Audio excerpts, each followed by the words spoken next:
9 paroles pointant vers Ésaïe 26, 20 et 21. 7 février 2020. Paroles reçues de l'Esprit Saint par Loïs Vogelsharp, traduite et lue par Justine. Avant de recevoir ces paroles, Loïs a été guidé par l'Esprit pour relire une énième fois Ésaïe chapitre 26, versets 20 et 21, et qui dit « Va, mon peuple, entre dans ta chambre, et ferme la porte derrière toi. Cache-toi pour quelques instants, jusqu'à ce que la colère soit passée. Car voici, l'Éternel sort de sa demeure pour punir les crimes des habitants de la terre.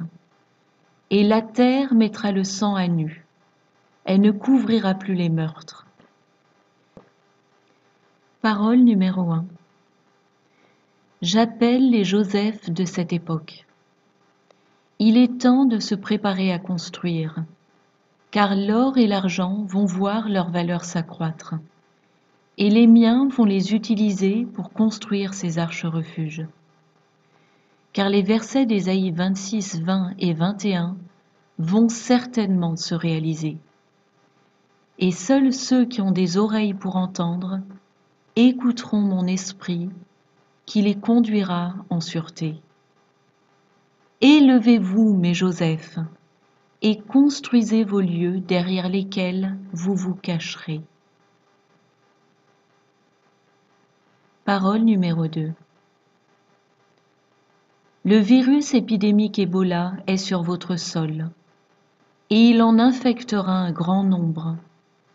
Mais vous, mon peuple, vous avancerez sains et saufs si vous me suivez et gardez vos yeux hors du monde.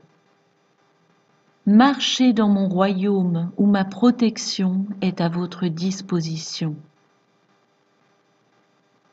En entendant ces paroles, Loïs s'est demandé pourquoi le Seigneur parlait du virus Ebola et non du coronavirus qui sévit actuellement.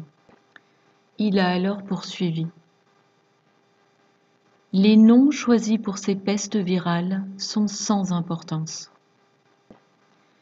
Cette souche de germes mortels est venue dans le monde en guise de jugement. Qu'importe son nom, elle va détruire beaucoup de choses malfaisantes qui sont là pour s'en prendre aux miens.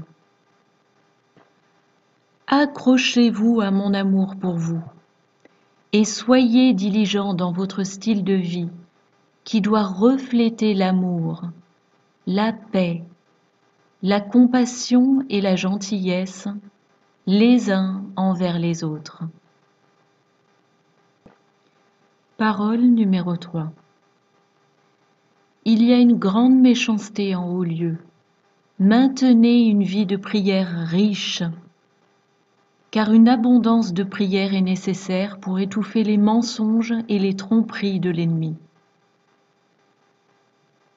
Le Seigneur a poursuivi sans transition. Parole numéro 4. Okinawa sera détruite, et j'en ai déjà parlé, et personne ne s'en est soucié. Parole numéro 5. Les arbres fruitiers seront la cible d'attaque, dans le but de voler la joie de ma création, de savourer une délicieuse pêche, ou une poire, ou une orange. Vous devez donc prier une prière pour repousser ce malheur. Parole numéro 6. Vous devez avoir des serres résistantes pour protéger toute vie plantée sous la forme de graines, car les conditions météorologiques extrêmes vont se généraliser sur toute la planète. Si vous voulez avoir des fruits de la vigne, elle doit être cultivée dans un environnement sécurisé, car vous ne pourrez pas faire confiance à la météo. Parole numéro 7. La parole est une lampe à vos pieds. Parole numéro 8. Le crash permettra de mettre fin à l'escalade de haine qui sévit, car l'attention sera portée sur comment survivre à cette catastrophe et relever l'Amérique. Parole numéro 9. Le mal réussira avec ses plans temporairement, mais pas pour très longtemps. Et mon peuple sera dans des lieux refuges, attendant le retour de mon fils Yahushua. Ne craignez pas, mon peuple, car vous êtes miens, et rien ne peut en aucun cas vous arracher de ma main. Avec amour, votre Père qui est dans les cieux.